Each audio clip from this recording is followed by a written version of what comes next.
welcome to a Modular Method certification course additional material video. This is material that was added after the main course was created. You are here watching this video today either because you have watched or already taken the Modular Method certification course and you either are or are not already certified online or on DVD. The material I'm going to cover today is not covered in the main course, but it is officially part of Modular Method. How does something get included in the Modular Method certification course? Well, it gets included when filmmakers who are already certified, like yourself perhaps, come to me with a question. And we talk it over, is it covered by an existing rule or not? And if it isn't, we like to add it. So the Modular Method certification course, Modular Method as a process, as a format, as an approach, is continually evolving and improving. So let's get right into our video. Life is in the details. So our theme today is details. And there are 3 new things that we want to add.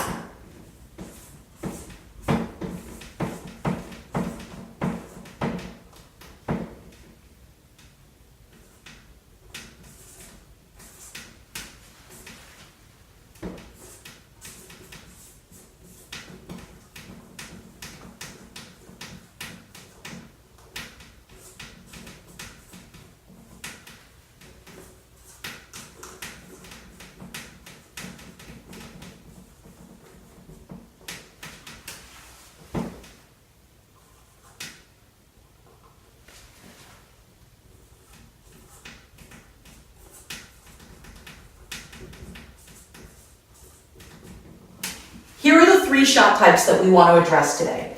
One is, it is not proper, it is not accurate Modular Method to write a shot like this. A number, a shot type, and then just a character's name, meaning it's just the character. You need to give more than that. So you might say, it doesn't need to be incredibly detailed. For instance, especially if you know you're going to be running your own camera or you're going to be the director, you're going to be right there on set. But you do want to do more than this because this is going to throw your actor and you want to show them that thought has gone into this shot. So you might just say, instead of just Susan period, you might say Susan stands nervously. Something. You want to give something. Okay, so that is now covered. Because we see this kind of shot turned in a lot with a shot number, shot type, and then just a character's name. And you really want to avoid that. Show those actors that you care about that shot. It's not just a throwaway shot. It is a shot that means something. Okay, number 2, emphasis in dialogue or in narration. I don't think I've ever seen emphasis needed in narration, but in either case, you do not want to put it all in capitals. Why? Well, primarily because you're shouting. No, I'm just kidding. It's not because you're shouting. It's because it's going to throw the actors or the person reading your script, your assistant director reading off your shots, because all in caps means it's either a primary essential prop or it's a character name. So what we tend to say is instead of all in capitals, in your dialogue or in your narrative, write it like this and underline it. And that is the only time that we underline. So that should tell folks that your emphasis is there. You want your emphasis there. So that change, that little tweak, that new rule is now covered. Number 3, we see this a lot with our filmmakers who are their own cinematographers. And it's, of course, to bring in the incredible visual power of film. They want to make sure that their location is well represented in their script. But let's say they haven't actually been to their location. Now they've looked at videos of their location, and they've looked at photos of their location. They've looked at aerial maps of their location, but they haven't actually been there. Or the last time they were there, it was a different season, or the weather was different on the day they're going to shoot. So they will sometimes put in a shot, their shot number, their shot type, and then they'll just say detail shot.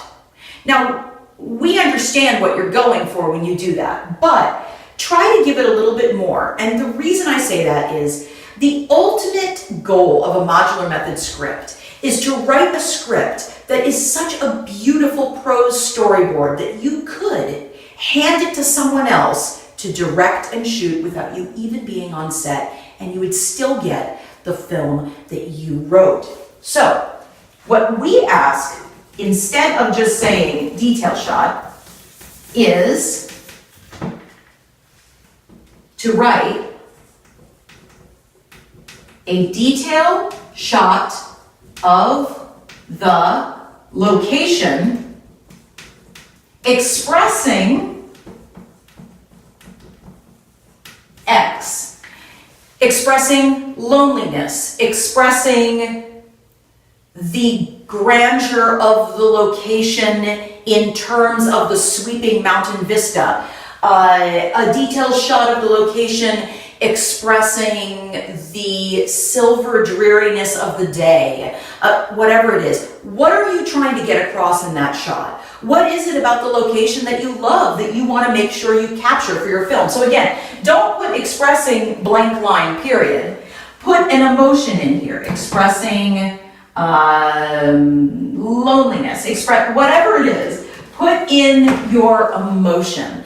So that way, even your shot that you're not exactly certain, expressing isolation, expressing comfort, expressing shelter, expressing whatever it is, your shot, you know what you want there.